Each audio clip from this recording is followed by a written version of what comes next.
I thought men were not supposed to cry and that I was strong when I didn't cry. But after working with my sadness, I've experienced that is complete BS.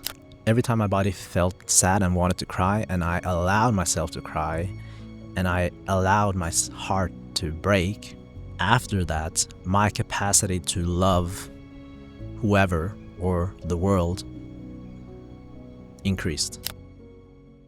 What's up, guys? This is Marvin Payne, and welcome to another video of the Emotion series. I'm here in my beautiful hometown, Oslo. As you can see in the background, maybe I can lean more.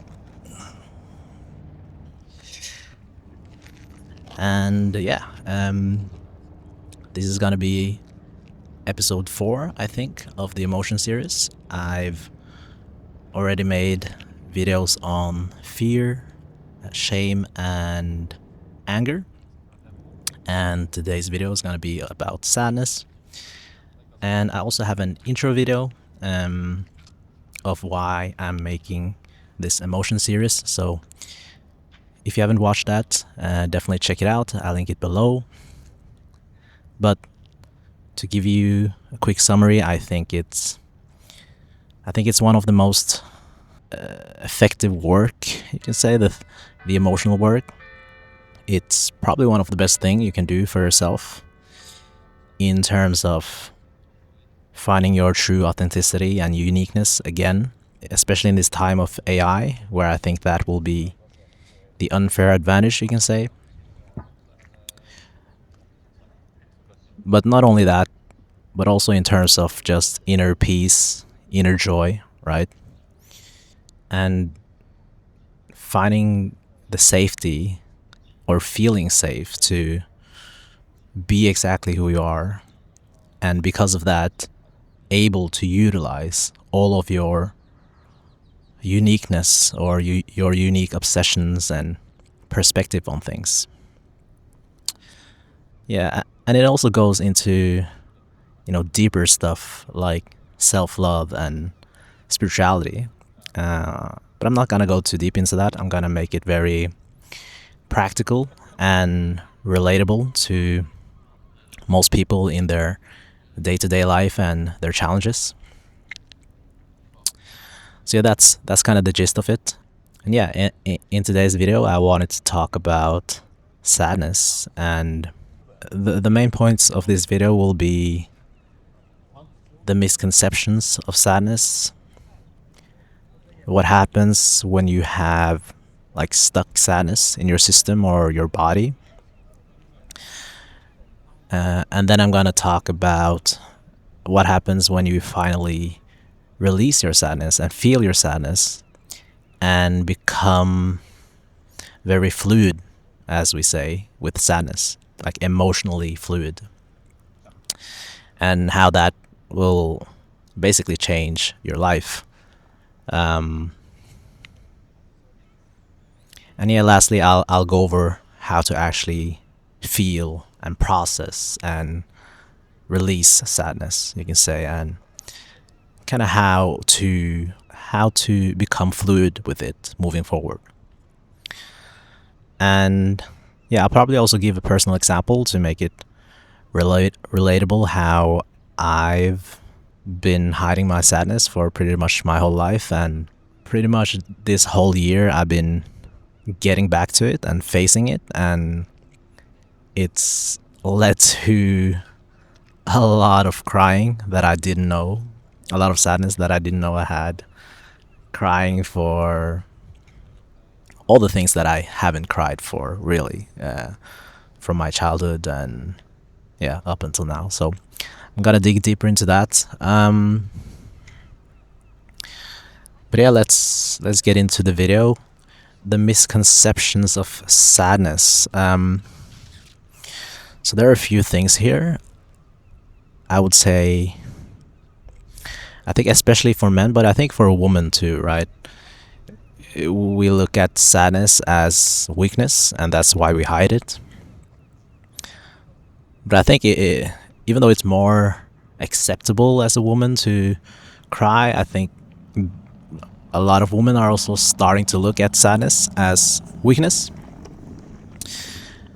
And yeah, I think this is a big mistake. Just up front, I think, the most confident person or people, you can say, are people that can be honest with their emotions and not hiding it, right? Like I how do you say hid it?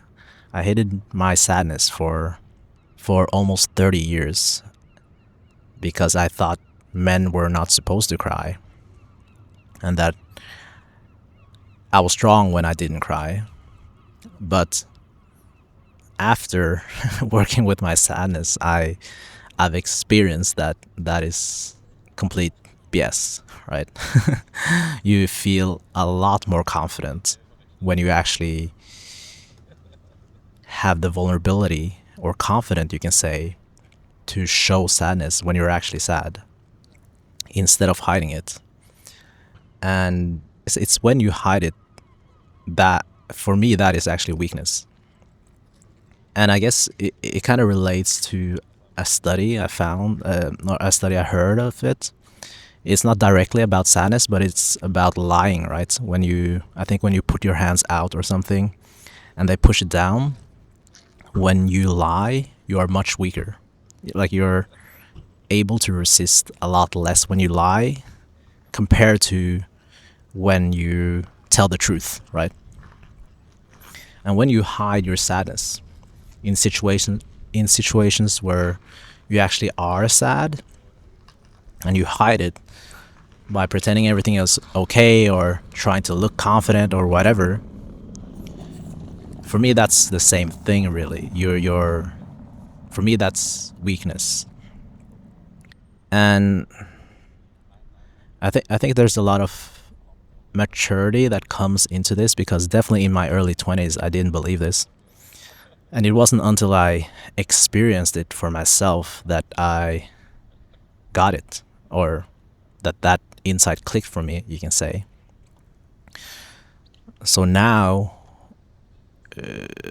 when I look around and see,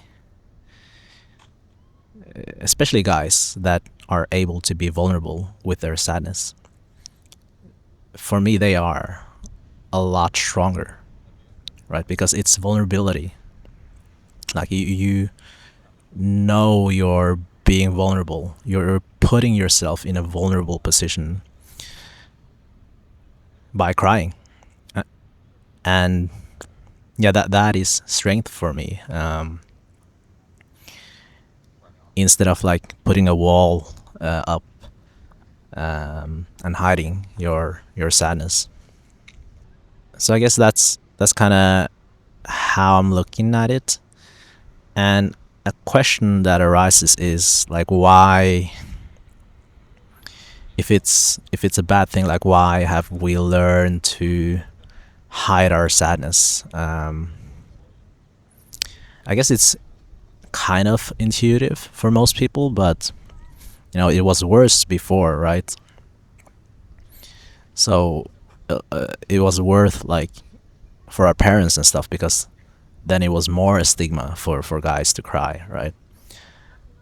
And it's getting better, right? But that's kind of how it evolved, right? And like, when we cried when we were younger, we probably learned from our parents that we shouldn't cry. So when we felt the emotion, we got punished, you can say, by our parents, and it kind of forced us to stop the emotion. And when that happens, it gets stuck in the body. It doesn't get fully processed, and it gets stuck in the body. And then you probably get praise that you probably get praise for when you don't cry, when you feel sad, even though your body wants to feel the sadness and probably cry. And when you restrict that, it gets more stuck in the body. So, you get punished by your parents, and probably by the people around you in school, right? And in your sports team and all of that thing, right? which makes it so that you have a lot of stuck sadness in your body, you can say, or emotional depth in your body. Why is that? Why is this a bad thing, right? So it's bad for all emotions, really. I can explain for emotions in general, and I can probably use anger too to make it a bit more understandable before I go into sadness. But emotions in general, if you don't let it fully process, right, when something triggers you, it gets stuck in the body. And that's a bad thing, because if it doesn't get released, then future situations can trigger it. And the future situations that actually seem pretty normal will trigger a lot of that emotion in you because you didn't process and release it before. So it wasn't really about that future situation at all. It was actually all about your past. So, kind of how it works for anger. Maybe I'll explain that first and connect that to sadness. But usually, how it works for anger is that if you have a lot of stuck anger in you and you haven't processed and released it in a healthy way, then certain normal situations in your life will just trigger a lot of anger in you, right? That for a lot of people will just be normal, just normal conversations or discussions. But for you, it triggers a lot of anger, and you can't think straight, or you start to say hurtful things, or worst case, do hurtful things, right? But the thing is that it's not about that situation at all, right? It's all about the past situations that you haven't faced yet, right? Yeah, so that's for anger. And now, what about sadness?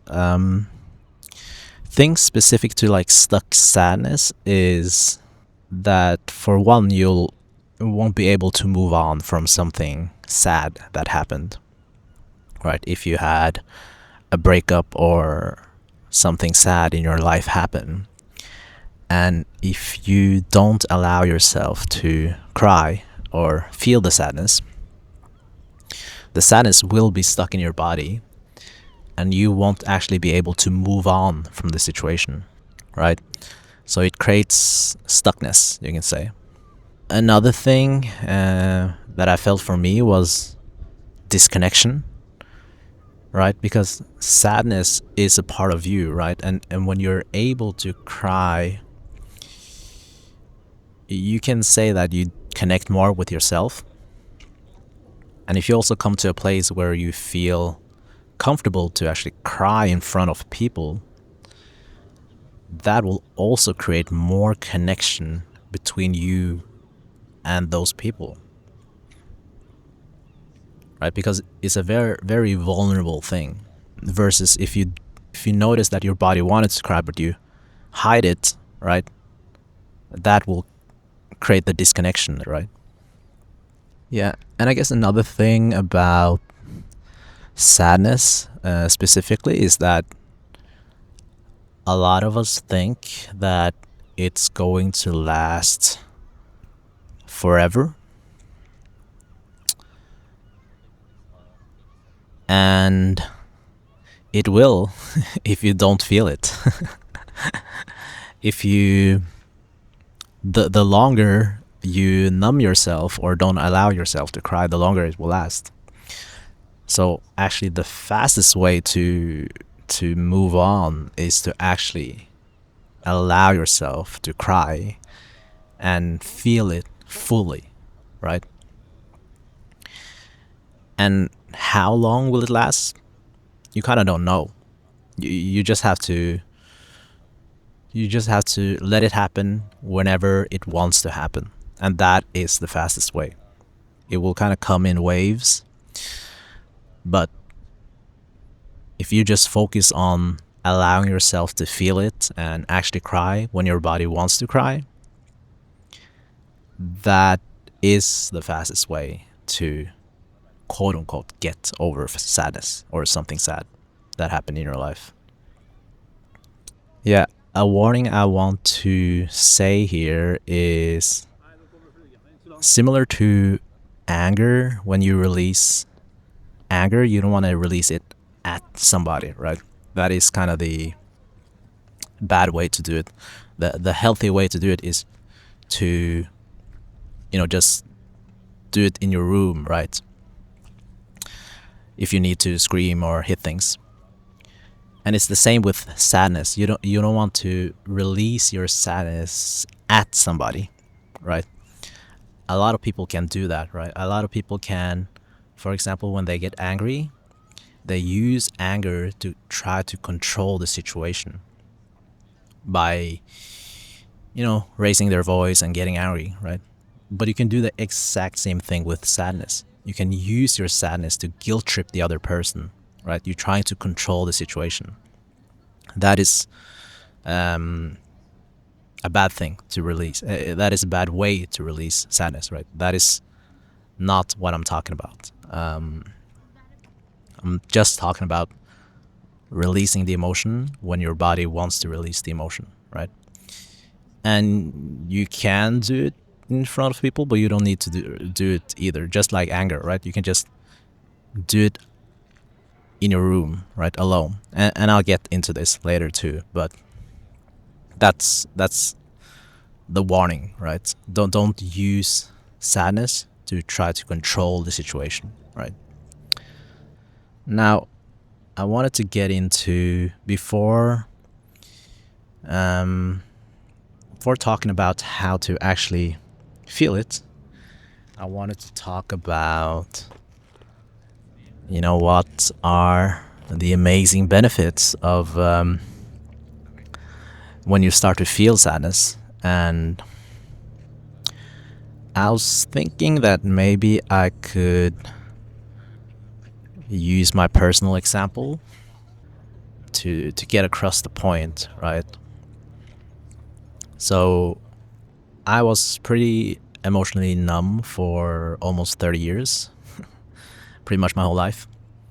And yeah, I was one of those guys that thought that you were supposed to feel sadness, and you were supposed to be composed and confident, right? So I looked pretty quote unquote stoic. But I had a lot of stuck sadness in my body and system that I didn't know, right? Until I did the emotional work. And again, I didn't know this at that time, but I felt very disconnected to a lot of the people around me and also the world. And I didn't know this, but that was because of the stuck sadness. And once I started to do the emotional work and feel my sadness, well, to tell you first, at first it was it was hurtful. Like it was, in a way, it was like hurtful, but in another way, it wasn't hurtful. It was more me restricting my sadness that felt hurtful, not actually the clean feeling of sadness itself, right? And I'm gonna get into it and get more into it in this video. But yeah, when I started to feel more of my sadness, it felt so big. It felt overwhelmingly big. And yeah, I just started to cry a lot. And yeah, it felt so big and overwhelming when I cried. So it kind of started as me being more in tune with the sensations in my body. And through doing that, like I focused on it all day almost for weeks and months. And through doing that, I just felt that my body wanted to cry.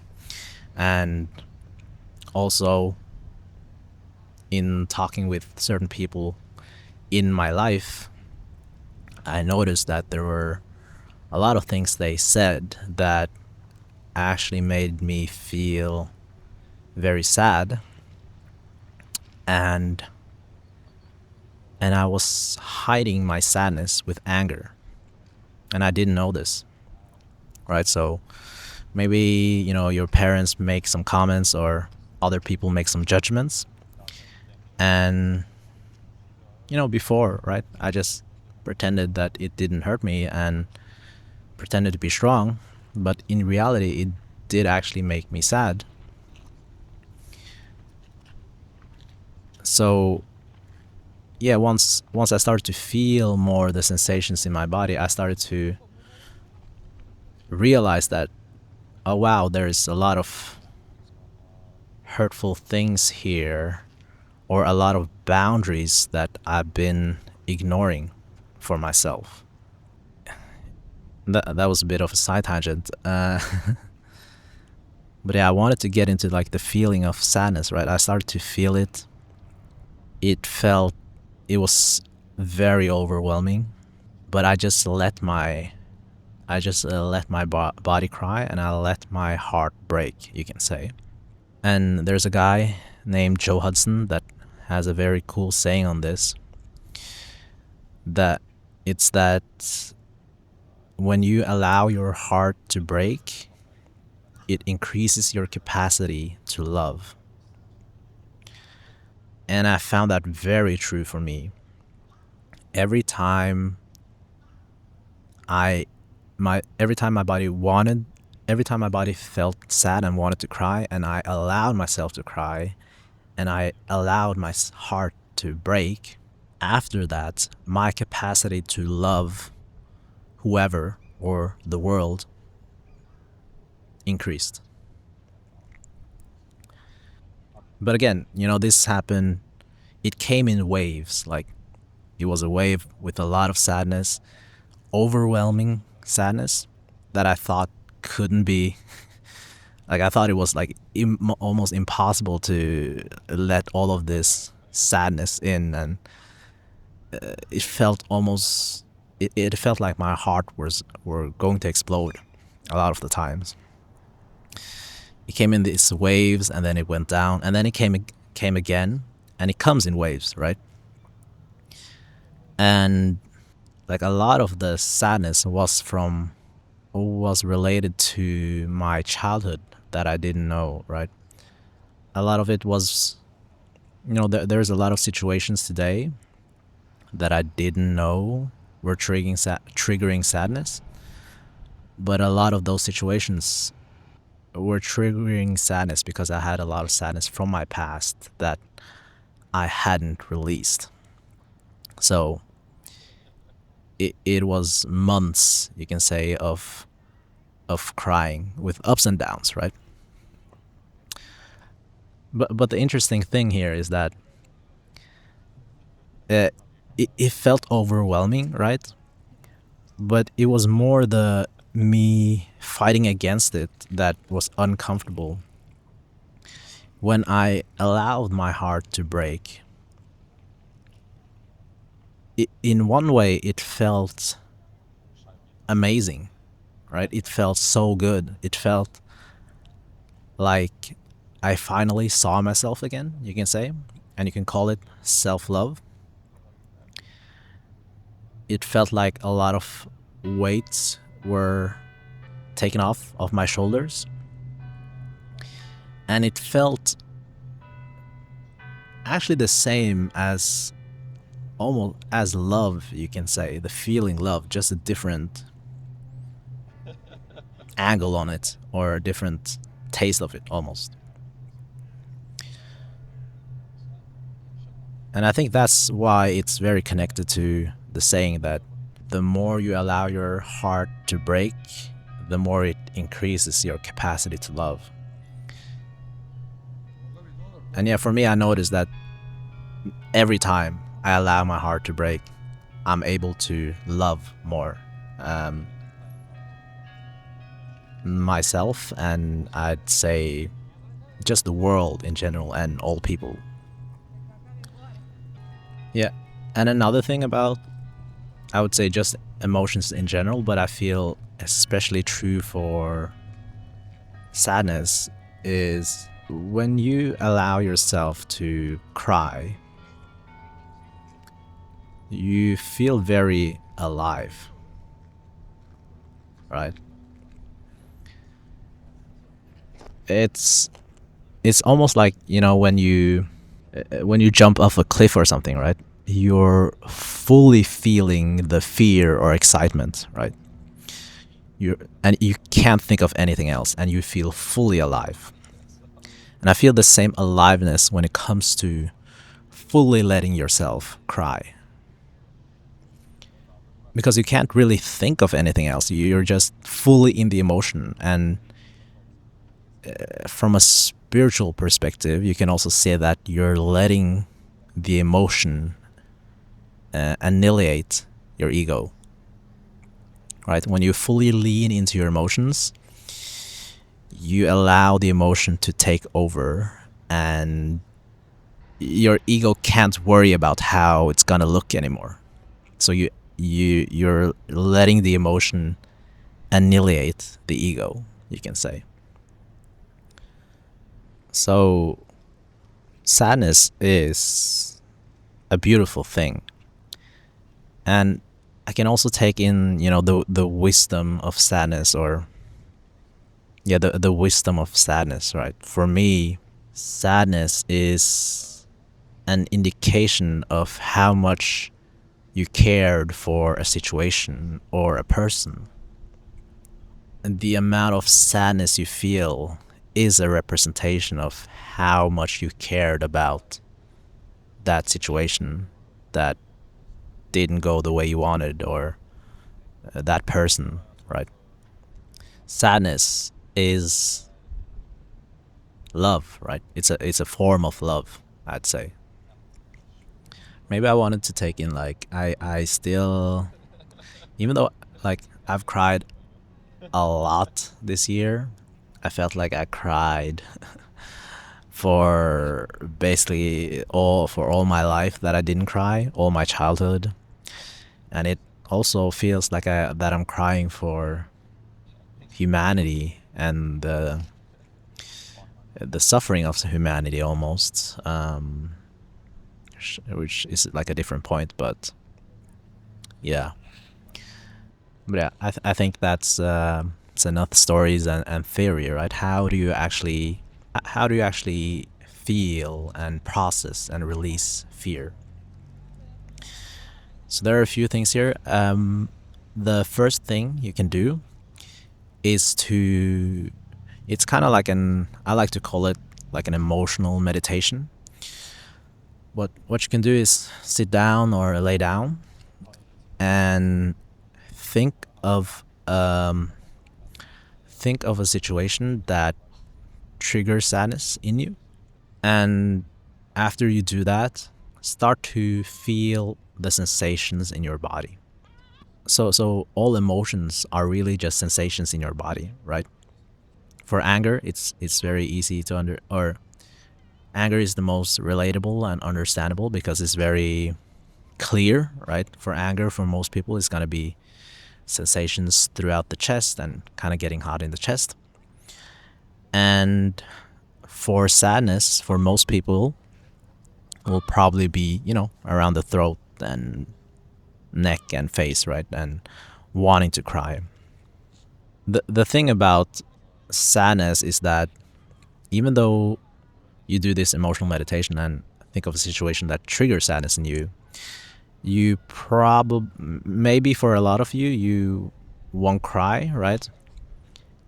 And that's because you've numbed your body throughout your life, right? Because of your childhood, you got punished, blah blah blah. So you can't actually feel the sensations in your throat or whatever because you numbed yourself. If you're one of those, there are two things you can do. The first one is that you can actually try to cry anyways, try to force it, kind of like an actor. So you can pretend that you're an actor and that you need to cry for this scene. And that might help you in kind of kickstarting the emotional work of sadness. Another thing that worked really well for me was to really focus on having attention having my attention in my body throughout my whole day. So I had this focus throughout basically my whole day, always having some of my attention, if not all, in the sensations in my body. And I did this for months, right? My main focus was only this for months. And when I did that, I can notice more emotions before it enters my mind, right? When it enters your mind, it's usually a lot later, right? It comes as sensations in the body first, and then your mind will register it as, oh, I'm sad, or oh, I'm angry. But it started as sensations in your body. But when you don't have your attention in your body, or you're kind of numb to it, right? That's why you don't feel it until it's like so much that your mind registers it. So when you get really good at having your attention in the sensations in your body, you will feel the emotions much earlier and much more, and you will feel the nuances of the emotion. And when I did that, I just noticed that, oh shit, sometimes my body wants to cry, and I didn't know. And I noticed that certain songs triggered sadness in me, certain movies. And before, when I resisted it, right, now I just allowed myself to cry fully, not resisting at all. And the more I did it, the more my body felt safe to cry more, you can say. Cry more of the sadness that was stuck from my past. So what actually happened was that just during my work day, I just noticed that my body wanted to cry, so I went to the toilet and cried. Or when I just took a walk, random walk, and my body just randomly wanted to cry. Because my attention was in the sensations of my body. I wasn't stuck in my head. So I could notice that. And that allowed a lot of sadness to get processed and released, you can say, from my system. So yeah, that's my recommendation if you want to experiment with feeling more and processing and releasing your sadness. It's an amazing thing. As I said, with the benefits, you'll feel so much more love for yourself and others and the world. You'll feel much more connected to yourself and others, and you will feel a lot more alive. So yeah, I think that's pretty much it for this video. This was video number 4 of the emotion series. I'm actually not sure what will be the next emotion I will make a video on. Maybe it will be grief, which actually is a bit different from sadness. Like, sadness is actually a part of grief, but there's also like anger and fear inside grief.